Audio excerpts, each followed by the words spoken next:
She was 43 years old, widowed, and standing in the mud outside a rail yard with $11 sewn into the hem of her only good dress. Her brother-in-law, Silas Ashford, had told her plainly that the farm was his now, that the law and the debts both sided with him, and that a woman alone had no business holding land. A man could work better. He gave her 2 days to pack what she could carry. What she could carry was a trunk, a shawl, and whatever coin her husband had never told anyone about, hidden beneath a floorboard she alone knew to lift. $11. That was the whole of her fortune in the autumn of 1897, in a Colorado mountain town called Larkspur Hollow, where the mine had gone silent 2 years before and half the storefront stood boarded against the wind.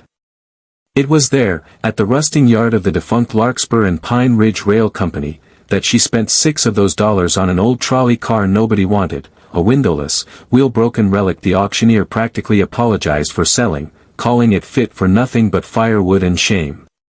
Folks who watched her hand over the money shook their heads and murmured that grief had finally taken her senses. But sealed beneath its floorboards was something that would not only turn her own fortune around, it would return to an entire town what had been quietly stolen from it years before, and it would do so in a way no one, least of all the man who wronged her, could have foreseen. Settle in, and let us tell you the story of Cora Ashford. If you're watching from a place that other people have written off as finished, tell us where you're watching from tonight, we'd love to know. Cora had not always been a woman with nothing.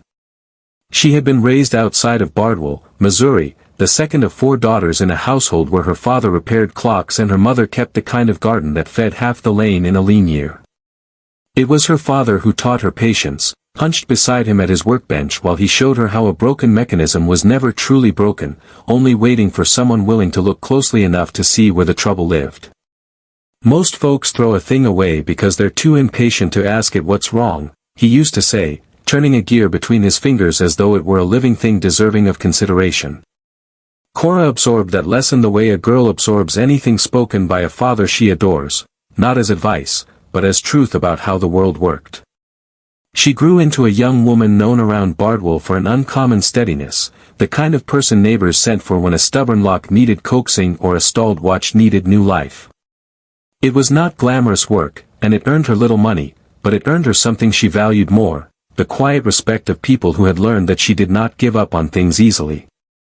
She met Thomas Ashford at a county fair when she was 22, drawn first to the sound of his laugh before she ever saw his face, and married him a year later against her mother's gentle worry that a man so restless would never settle in one place long enough to build a life.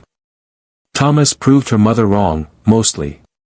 He carried Cora west with promises of good land and a fresh start, and for a decade they built a modest but honest life on a homestead outside Larkspur Hollow, raising wheat and a scattering of dairy cows, and though they were never wealthy, they were never wanting either.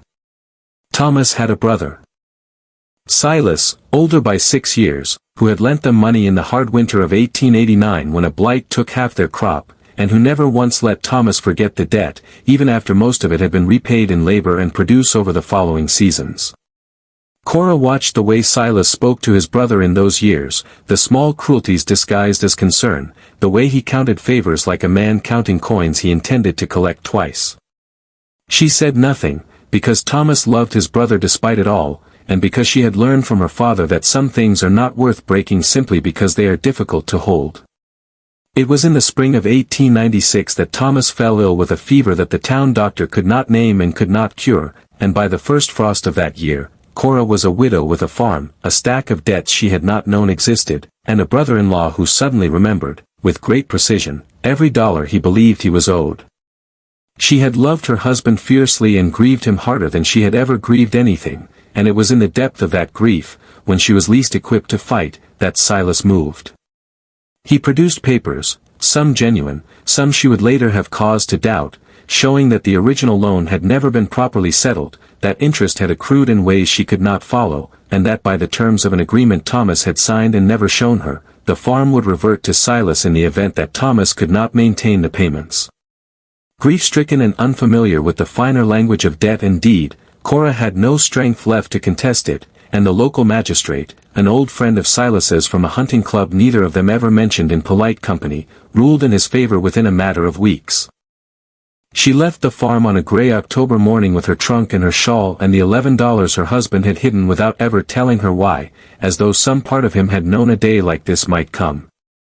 She walked into Larkspur Hollow with no plan beyond finding a room she could afford and work she could do, and what she found instead, on her second day in town, was the rail yard sale.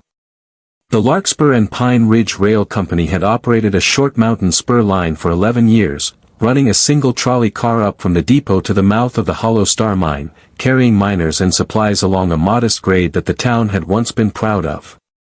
When the mine flooded and closed in 1895, the official explanation being an unstable seam that collapsed under its own weight, taking with it 3 miners whose names were read solemnly at a memorial service Cora herself had attended as a newlywed neighbor, the rail line lost its purpose within the year, and the company folded not long after. The single trolley car had sat in the weeded lot behind the depot ever since, its brass fittings stripped by scavengers, its windows long since broken or removed, its wheels seized with rust. The auctioneer that October morning was clearing out what remained of the company's assets to satisfy old creditors, and the trolley car was listed last, almost as an afterthought, because no one expected it to sell for more than scrap value, if it sold at all. Cora had not intended to buy anything. She had gone to the yard because word of the sale had drawn a small crowd, and a crowd meant news, and news was something a friendless woman new to town needed badly. But standing before the trolley car, something in her, perhaps her father's old habit of looking closely at broken things before agreeing they were beyond saving, made her walk its length, run her palm along its weathered siding, and peer through the gap where a window had once been. She did not know why. She would tell people later that it reminded her, in some inexplicable way, of the farm she had lost, another thing declared worthless by men in a hurry to move on from it. When the bidding opened at $4 and no one else raised a hand, she heard her own voice offer $6 before she had entirely decided to speak, and the auctioneer, visibly relieved to be rid of it, brought his gavel down with a speed that suggested he feared she might change her mind. The men nearby laughed, not unkindly, but with the particular pity reserved for someone thought to be making a foolish decision out of desperation rather than judgment. "It's just scrap," one of them said to another, loud enough for her to hear, and she let the words pass over her the way she had learned to let Silas's comments pass over her, filing them away rather than answering them, because answering cost more than it was worth. She paid a boy from the depot 50 cents to help her drag the car, on its seized wheels, to a patch of rented land at the edge of town where the owner, a kindly widow named Ruth Callender, let her park it for a small weekly fee in exchange for occasional help with laundry. That first night, Cora slept inside it wrapped in her shawl, listening to the wind move through the gaps where glass should have been, and told herself that whatever she did with the car in the coming days, at least it was hers, entirely and without dispute, in a way nothing had been hers in a very long time. It was 3 days later, while she was scrubbing years of grime from the floorboards with water hauled from Ruth's well, that she noticed one plank near the rear bench sat slightly higher than the others, its edge worn smooth in a way that suggested it had been lifted many times by careful hands. She worked her fingers beneath it, half expecting nothing, and found instead a shallow cavity built into the car's frame, concealed with a craftsmanship far beyond what the rest of the vehicle displayed, as though someone had taken great pains to make it invisible to anyone not looking with intention. Inside lay a tin box, rusted at its seams but intact, and when she pried it open with the edge of her scrub brush, she found a folded oilcloth wrapping protecting a leather-bound ledger, several sealed letters yellowed with age, and a small drawstring pouch that, when she loosened it, spilled a handful of raw gold dust into her palm, glinting dully in the afternoon light slanting through the broken windows. Her hands trembled so badly she nearly spilled the gold across the filthy floor. She sat back on her heels for a long moment, staring at what she had found, and then, with the same careful patience her father had taught her at his workbench, she began, methodically, to understand what she was holding. The ledger belonged to a man named Elijah Pruitt, who Cora would soon learn had been the trolley's regular conductor during the years the spur line ran to the mine, a quiet, unremarkable man most of the town barely recalled by name. His entries began ordinarily enough, schedules, passenger counts, small notes about weather delays and mechanical repairs, but by the later pages, the tone shifted into something far more troubled. Elijah had written, in a careful, cramped hand, of overhearing conversations between the mine's owner, a prosperous and well-liked town founder named Augustus Vane, and a mining engineer named Prescott Doyle, conversations conducted in low voices in the last car of an evening run when Elijah's presence at the front was easily forgotten. What Elijah recorded, over the course of many months, was a slow unraveling of deception. That the seam said to have collapsed under natural instability had in fact been deliberately overworked and undersupported on Vane's direct orders, against Doyle's written warnings, in order to extract or faster than safety allowed and increase profits before a planned sale of the mine to Eastern investors. When the collapse came and 3 miners died, Vane had ensured the official inquiry never saw Doyle's warnings, quietly paying to have certain records lost, and had used the resulting insurance settlement and a swiftly arranged land transfer to acquire, for almost nothing, mineral rights and parcels belonging to the families of the very miners who had died, families too grief-stricken and unfamiliar with legal proceedings to recognize what they were signing away. Elijah's letters, addressed but never sent, revealed a man wrestling with what to do with what he knew. He feared Vane's reach in the town. The man sat on the council, funded the church roof, was godfather to half the children born in Larkspur Hollow that decade, and he feared that no one would believe a lowly conductor's word against a founder's. But his conscience would not let the matter rest, and so he had begun, in his final months working the line before the spur closed for good, quietly gathering copies of land transfer documents, comparing dates and signatures, and building a case he intended eventually to bring before a judge from outside the county, someone beyond Vane's influence. The gold dust, Cora understood from a final letter, was not stolen wealth but evidence itself, samples Elijah had taken from where Vane had claimed was worthless in order to justify low settlement payments to the miners' widows, when in truth the seam near the collapse was rich enough to have made those families secure for life, had they been paid fairly for what was taken from beneath their land.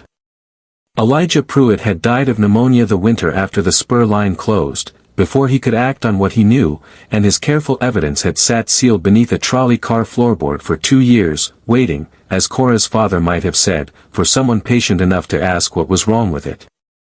Cora read through the ledger and letters 3 times before the light failed that evening, and by the time she finally set them down, her hands had stopped trembling and something steadier, harder, had settled into their place. She thought of the memorial service she had attended as a young bride, of the widows she had seen weeping at the edge of that gathering, women she had passed on the street in the years since without knowing their grief carried a secret weight of injustice beneath it. She thought, too, unavoidably, of Silas, and of the magistrate who had ruled so swiftly in his favor, and wondered, not for the first time, how many small towns carried these same quiet arrangements beneath their respectable surfaces. She did not act rashly. She understood, from Elijah's own caution, that a woman with no standing in town, recently widowed and publicly regarded as having made a foolish purchase out of desperation, would find it easy to be dismissed or, worse, silenced, if she moved against a man as embedded in Larkspur Hollow's affairs as Augustus Vane. So she spent the following weeks doing what she did best, looking closely, patiently, at something everyone else had already decided was finished. She visited the county recorder's office under the pretense of researching her own farm's disputed deed, and there, cross-referencing dates in Elijah's ledger, she found the very land transfers he had described, filed in the months after the collapse, each one bearing the shaky, unfamiliar signatures of miners' widows who had likely never fully understood what they were signing. She spoke, carefully and without revealing too much, to Ruth Callender, who remembered the collapse well and confirmed that Doyle, the engineer, had left town abruptly not long after, never to be heard from again, a detail that struck Cora as significant enough to note down alongside everything else. Word travels quickly in a small town, even when a woman believes she has been discreet. And it was not long before Augustus Vane himself came to find her, arriving at Ruth's rented lot in a fine black coat entirely unsuited to the mud, standing before the very trolley car he had once ridden to inspect his mine, and asking, with the smooth cordiality of a man accustomed to being obeyed, what exactly Mrs. Ashford thought she had found in that old wreck of a car. Cora, standing her ground with a steadiness that surprised even her, told him only that she was restoring the trolley for her own purposes and had no interest in matters that did not concern her. Vane did not believe her, and he did not pretend to. He reminded her, in a tone still wrapped in courtesy but unmistakable in its threat, that a woman alone in Larkspur Hollow depended a great deal on the goodwill of people like himself, people who sat on councils, who funded the church, who could make a stranger's life comfortable or very difficult depending on how cooperative she chose to be. He mentioned, almost in passing, that he understood she had recently lost a property dispute with her brother-in-law, and that such disputes had a way of growing more complicated for women who made themselves inconvenient. That evening, for the first time since Thomas's death, Cora allowed herself to be afraid, not of poverty, which she had already learned to endure, but of the particular vulnerability of standing alone against a man who owned, in one way or another, most of the town around her. She considered, briefly, simply leaving Larkspur Hollow altogether, taking what she had found to a judge in another county as Elijah had once planned, and disappearing before Vane could do whatever it was men like him did to inconvenient women.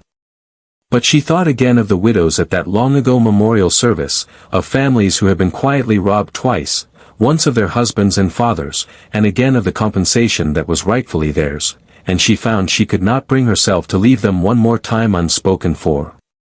She began, carefully, to build allies rather than enemies. She sought out Doyle's old lodging landlady, who still kept a forwarding address in Denver where the engineer had gone after leaving town. And she wrote to him directly, enclosing a careful, respectful account of what she had found and asking whether he would be willing to confirm, in writing, the warnings Elijah's ledger described him as having given. She approached, with great delicacy, two of the miners' widows still living in Larkspur Hollow, Mrs. Agnes Teller and Mrs. Ida Whitcomb, not with accusations, but with quiet questions about the settlements they had received. Watching their faces carefully as old, unhealed confusion rose to the surface, the sense both women admitted to having carried for years that something about those hurried transactions had never sat right, though neither had possessed the means or standing to question it.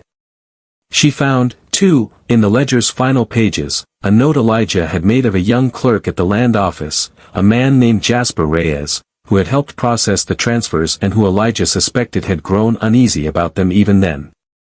Cora sought Jasper out and found him still working the same office, older now and visibly startled to be asked, after so many years, about paperwork he had clearly never forgotten.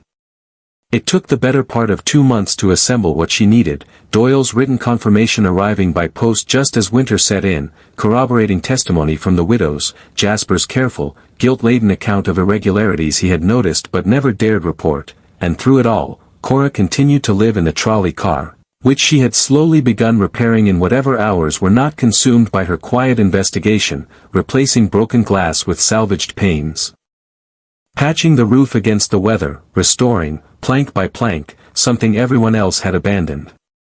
Word spread through Larkspur Hollow of the widow living in the old trolley, and opinion divided sharply. Some regarded her with the same pity as before, others with a wary curiosity that sensed something was stirring beneath the surface of the town's settled arrangements, though no one, save Vane himself, guessed the full shape of what she was building.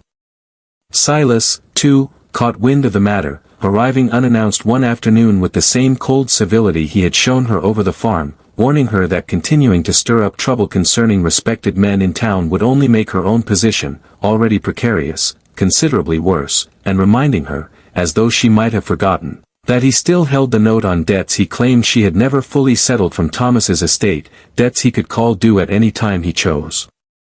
Cora listened to him without flinching, and for the first time since Thomas's death, she found herself unafraid of her brother-in-law's threats, because she had begun to understand something about men who ruled through fear. Their power depended entirely on the silence of the people beneath them, and she no longer intended to be silent.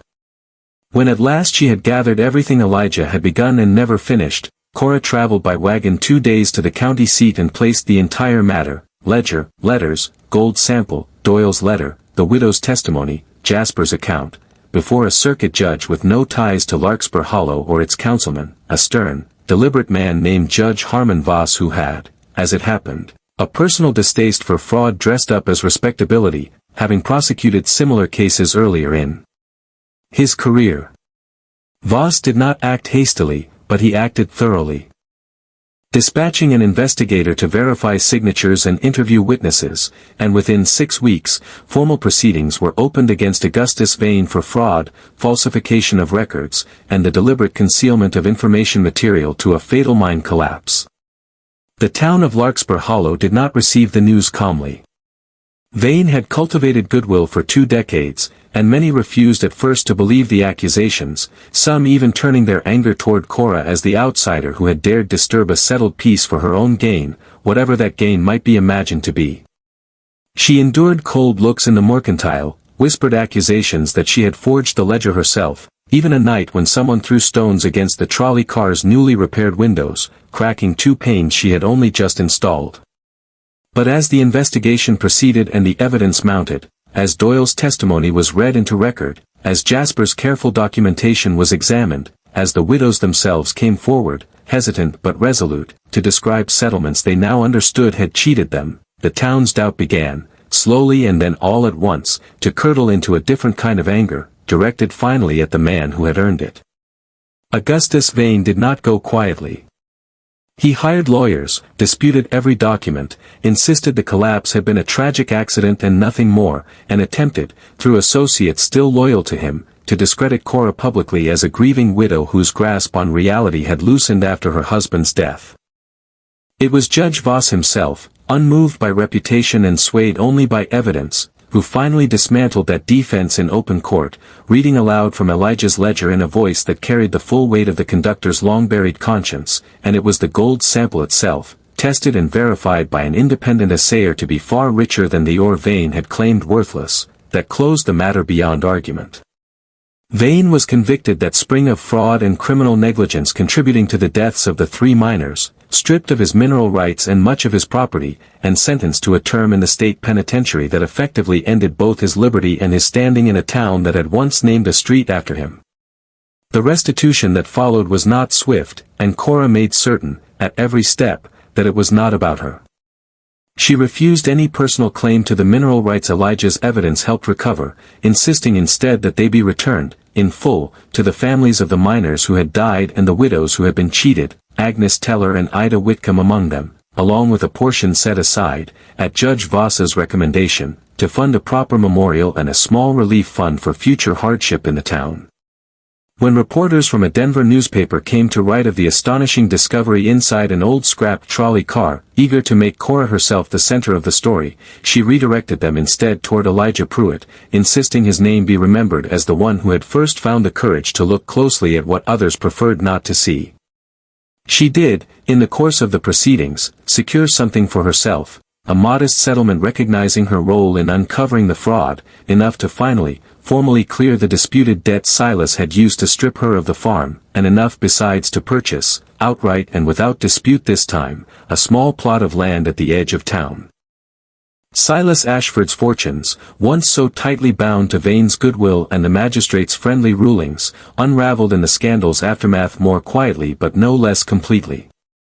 With Vane disgraced and the magistrate himself facing scrutiny for the swiftness and convenience of his past rulings, several of Silas's own dealings came under fresh examination, including the very debt papers he had used against Cora, which a careful review revealed to have been altered after Thomas's signature, in a hand an examiner determined did not match the rest of the document.